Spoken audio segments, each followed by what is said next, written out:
necesitamos vencer la pobreza, pero hay que hacerlo inteligentemente, no se deje engañar y hay que utilizar responsablemente los recursos naturales no renovables para limpiar la propia naturaleza, como por ejemplo sistemas de agua servida en nuestras ciudades, y sobre todo para proteger lo más importante de esa naturaleza, que es el ser humano, superando la miseria y la pobreza en general. Bien, hemos terminado la parte de sectores estratégicos. Hablemos otro de los puntos fundamentales que usted abarca en su plan de gobierno, como es la producción específicamente. Justamente nombra usted dentro de sus propuestas 6 y las siguientes el tema de la revolución agraria. ¿Por qué menciono esto? ¿Por qué mencionamos esto? Porque ante los nuevos desafíos que impone la economía mundial, ¿bajo qué parámetros se regularán los medios de producción en el Ecuador para construir una economía incluyente y en el sector agrícola y ganadero, aumentando la producción interna? ¿Qué lo hemos hecho? Ahora hemos reconocido, mire, muy difícilmente usted encontrará un sector donde hayamos retrocedido. En todo hemos avanzado, pero algunos hemos avanzado 200 por hora y otros en 50 por hora. Tal vez la agricultura es uno de esos sectores. Es decir, en alguna ha habido revoluciones verdaderas. El energético, como le estoy diciendo, educación, vialidad, la propia salud. En agricultura hemos tenido evolución, no hemos retrocedido, pues no había una revolución, solo evolución. Vamos a hacer esa revolución, cambio radical, profundo y rápido de las estructuras agrícolas. Ya empezamos a hacerlo. Se están repartiendo decenas de miles de kits de asistencia con semillas certificadas. O sea, no tiene sentido que si hay la mejor semilla, digamos tipo A, un arrocero utilice la tipo B, si la tipo A es la mejor. Es que no tiene plata para comprar tipo A. Eso es lo que los economistas llaman barreras a la entrada, y ese es uno de los roles del Estado, superar esas barreras a la entrada. Entonces subsidiamos la semilla tipo A para que le salga al mismo costo que la de tipo B, pero una vez que utiliza esa semilla tipo A, duplica, triplica su producción, ya se genera un círculo virtuoso. Puede volver a comprar esa semilla tipo A y empezar a salir de la pobreza. Eso ya lo estamos haciendo. Aquí un mensaje fundamental también. Hay muchas cosas que hacer en el agro, caminos vecinales, riego, que tanto necesita Loja, mejorar las cadenas de comercialización, pero nadie se engañe. Lo fundamental es productividad. Claro, riego, carreteras tienen que ver con productividad, pero esencialmente semillas, buenas prácticas agrícolas. Estamos atacando ese problema. También el problema de tierra lo estamos resolviendo, el problema de legalización. Lo estamos profundizando esas reformas, entre comillas, en el sector agrícola para que sea una verdadera revolución. ¿Esto será obra netamente estamos trabajando en eso? ¿Eso será obra netamente de agrocalidad o estará inmerso entre los proyectos integrales que usted ha mencionado? Es que mira, hay muchísimas cosas. En este momento estamos haciendo 4 megaproyectos multipropósitos que van a evitar, por ejemplo, Chone, por ejemplo, Dobín, que va a evitar en la costa el problema de siempre, que en invierno se ahoguen y en verano se mueran de sed. Y eso hasta triplica la producción agrícola. Y son 16 los que están planificados. Entonces son las cosas que están revolucionando el país, pero insisto, son buenas noticias, y las buenas noticias no salen en ciertos periódicos. Agrocalidad es una parte de la cuestión, y es una parte importante, ¿no? Porque no es solo mejorar cantidad, sino calidad. Tenemos que hacer un gran esfuerzo ahí. Pero en general el que está liderando toda esta transformación es el Ministerio de Agricultura, el MAGAP, con los kits de asistencia, por ejemplo, el ganado. Si la mejor vaca para leche es A, la raza A, ¿por qué utilizar la raza B? Que es cara, bueno, subsidia el Estado y se genera ese círculo virtuoso. ¿Sabe usted cuánto nuestra ganadería estará dando en promedio 8 litros diarios? ¿Sabe cuánto está sacando Uruguay? 24 en promedio. ¿Sabe cuánto está sacando Israel? 60 diarios. Claro, esas vacas tienen hasta aire acondicionado, no hasta plasmas en los establos. Pero hay que ver costo-beneficio, hay que ver esas experiencias, y todo eso estamos estudiando para ver si se puede implementar. Hay cosas que estamos implementando, la mejora ganadera, con ayuda de Uruguay lo estamos haciendo, estamos analizando la experiencia israelí, pero lo que le quiero decir, ya empezó esa revolución y la dirige el MAGAP. Bien, Oscar Lenin. Economista Correa, dentro de estos proyectos y planes que usted los propone, necesita fuentes de financiamiento, y cuál lo ha venido manejando a través de la tributación. Hasta el año anterior se logró recaudar 11.000 millones de dólares. Se prevé para esto 1.000 millones más. Esto significa que para el siguiente año y los siguientes años tendrá que existir mayores reformas tributarias. Por si acaso, volviendo a lo anterior, no es broma que están con aire acondicionado las vacas israelíes, pero lo del plasma sí fue exageración. ¿Qué producen del clima? Pero producen 60 litros diarios. Mire, si usted ve las reformas, no son reformas, está mal definido eso, son ajustes al mismo sistema.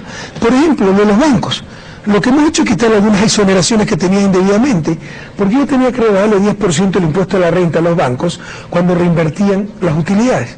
Tiene sentido en una industria donde te crean una nueva planta, dan más empleo, pero lo que hacían los bancos era, en vez de poner capital, los accionistas sacaban de las utilidades para seguir prestando. No había creación de activos, no había generación de empleo. ¿Por qué darles esa exoneración? Pero no es que se cambió el sistema tributario, se han hecho ajustes, ¿sí me explico? Y siempre hay ajustes. Y puede que lo siga habiendo. Ahorita no tenemos en carpeta ningún ajuste, pero si de necesitarse, por ejemplo, si nos empiezan a evadir impuestos, por eso se puso el anticipo del impuesto a la renta, y después se lo definió como un impuesto mínimo, porque de todos modos pierde gana una empresa, está consumiendo recursos sociales, carreteros, etcétera, y en su actividad tiene que contribuir con esa sociedad, pero básicamente ese es el concepto. La razón práctica era porque todo el mundo nos evadía. Cuando en el 2006 o el 2007, cuando recién llegamos, 39% de las empresas solamente declaraban utilidad, 61% trabajaban a pérdida. Con el impuesto mínimo, ahora 80%, como ya no les sirve de nada llevar doble contabilidad, declarar pérdida, porque tienen que pagar de todas formas, o milagro de milagro, 80% ya declaran utilidades. Entonces, de presentarse situaciones así, haremos los ajustes que sean necesarios, pero no es que es cambio en el sistema tributario, son ajustes al mismo sistema. ¿En qué nivel estamos en cultura tributaria? Hemos mejorado muchísimo, ahorita estamos en los primeros lugares de América Latina. Es importante señalar, cuando llegamos al gobierno eran 4.000, 5.000 millones de recaudación, hoy son 11.000 millones, más del doble, pero sin aumentar impuestos. Eso es otro de los tantos mitos. Uy, Correa ya está diciendo mentirita, le saco las cuentas. Con ajustes, con reformas, nuevos impuestos, se han creado, entre comillas, 62 nuevas obligaciones y se han eliminado 72. ¿Cuáles? Y grandísimas. El ICE a las telecomunicaciones, o ya se olvidaron que pagamos 15%, dice sobre celulares, telefonía. Es un impuesto que daba 600, 800 millones de dólares, lo eliminamos. El 10% que pagaba el sector comercial. Este canal, antes nuestro gobierno pagaba 10% en planillas eléctricas para electrificación rural, eliminado. El impuesto a las sociedades está reduciéndose del 25 al 22%, porque con la participación del 15% de los trabajadores era la carga más alta de la región. No somos tontos, sabemos cuando no somos competitivos con el resto de la región. Se está reduciendo y este año es 22%. La clase media, antes no podía deducir educación, salud, arriendo, vestimenta, ahora puede deducir todos esos gastos. Recuerden, pagábamos hasta por cada cheque 50 centavos para Solca. Todo eso, todo esto ha sido eliminado. Entonces no se trata de que hay más impuestos, se trata de que ya saben, los mismos de siempre, que con nosotros no se puede evadir. Por eso desesperados están tratando de llegar a la Asamblea, como ya no pueden evadir impuestos, eliminar impuestos.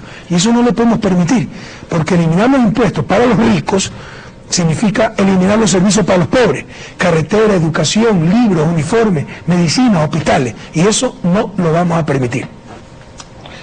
Gracias, economista. Dentro de los ámbitos de la producción, hablamos también dentro de su propuesta la economía popular. Usted nos había hablado de la revolución agraria, pero hay otros factores que son fundamentales: la distribución del crédito, la ley de tierras, la ley de aguas, que son fundamentales para el desarrollo también del campesino, sobre todo de la clase que necesita de que sea apoyado para surgir. Qué bueno que toca todo eso, porque vaya, ¿por qué la tiene bloqueada? La ley de agua, la ley de tierra, soberanía alimentaria, la oposición, pues. Por eso necesitamos una mayoría en la Asamblea. No es que ellos, por hacerle daño a Correa, no importa hacerle daño a nuestros campesinos, a los indígenas, al pueblo ecuatoriano. Esa es la irresponsabilidad de nuestra clase política. 3 años ya bloqueada la ley de aguas. Unos 2 años, un poco más de un año, bastante más, tal vez un año, la ley de tierras. La ley de economía popular y solidaria, pueblo ecuatoriano, algo tan importante, ordenado por la Constitución, por primera vez se reconoce en la Constitución ese importante sector de la economía ecuatoriana, la economía popular y solidaria, cooperativismo, comerciantes informales, mercados, etcétera. Por favor, revisen. A esa ley se opusieron el MPD y Pachacútec, una ley de tremendo impacto popular, donde se creaba el Consejo de Finanzas Populares para financiar ese sector. Se opuso, votó en contra, Pachacútec y MPD, para hacerle daño a Correa. le estaban haciendo daño al campesino, al comerciante informal, al trabajador autónomo, al cooperativismo, pero es con esa oposición troglodita que hemos tenido que enfrentar, esa oposición todos estos años, bloqueo tras bloqueo, conspiración, el 30S, como apoyaron a los golpistas, los que dicen defender el espíritu de Montecristi, se han vuelto espiritistas, ¿no? Los que dicen defender la Constitución, apoyando al golpismo. Esa es la oposición que hemos tenido, que no es oposición democrática, es oposición conspiradora, golpista, desestabilizadora, obstruccionista. Que fracase Correa, sí fracasa el país, qué mentalidad. Por eso necesitamos esa mayoría contundente en la Asamblea, para esa ley de agua, esa ley de tierra, para acelerar, esas leyes son fundamentales para la revolución agrícola, me olvidaba aquello, le agradezco por hacerme acuerdo, entonces para acelerar esa revolución agrícola y para tantas otras leyes que tenemos en carpeta, para tantas otras leyes que la tienen archivada, bloqueada, como el nuevo Código Penal, fundamental para luchar contra la delincuencia. Para todo eso necesitamos una mayoría en la Asamblea, si no, no lo podremos hacer. Señor economista, sobre este mismo tema, Loja y el Ecuador en general es una tierra bendecida, pero realmente necesita el aporte, el apoyo para que la gente del agro sobre todo surja y que florezca la tierra. Bueno, nadie ha invertido tanto en Loja como nosotros. Ahora, eso no quiere decir que nos falte muchísimo por hacer. Por ejemplo, caminos vecinales, riego. Ya tenemos los programas hechos. Eso es responsabilidad de los gobiernos provinciales, ¿no? Riego y caminos vecinales. Ahora, los gobiernos provinciales carecen de recursos. Todos carecemos de recursos. Porque cuidado, los gobiernos locales reciben proporcionalmente al ingreso del gobierno central. Es decir, si hemos duplicado recaudación por impuestos, han duplicado sus ingresos por eso. Porque ellos reciben 21% de la recaudación tributaria. En todo caso, estamos dispuestos a apoyar en todos los gobiernos locales.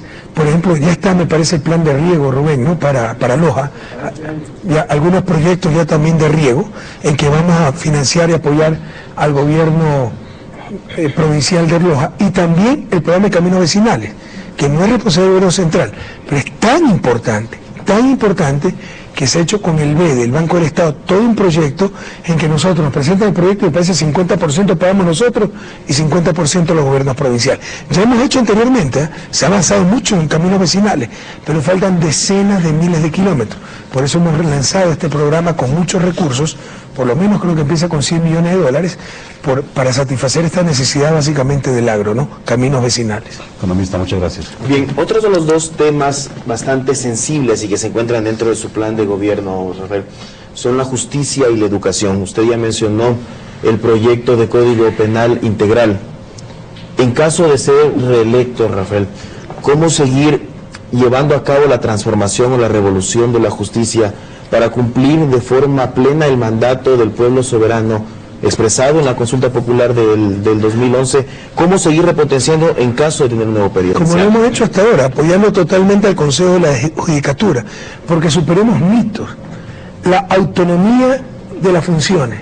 Las funciones son interdependientes, deben tener autonomía en las cosas específicas. Por ejemplo, ya nadie puede llamar a un juez, que me diga qué juez ha hablado alguna vez con el presidente para decirle condéneme a este, exculpe a este. Eso jamás. Pero todos podemos decirle a los jueces, empezando por el presidente de la República, oiga, despache las causas. Oiga, no se muere 3 años, muere 3 meses. Todos podemos decirle eso y debemos decirles eso. La principal motivación de la consulta popular que perdimos aquí en Loja, ojalá los lojanos no olviden eso, cómo nos engañaron, ¿no? Era la seguridad. Los jueces nos soltaban delincuentes y nadie corregía esto.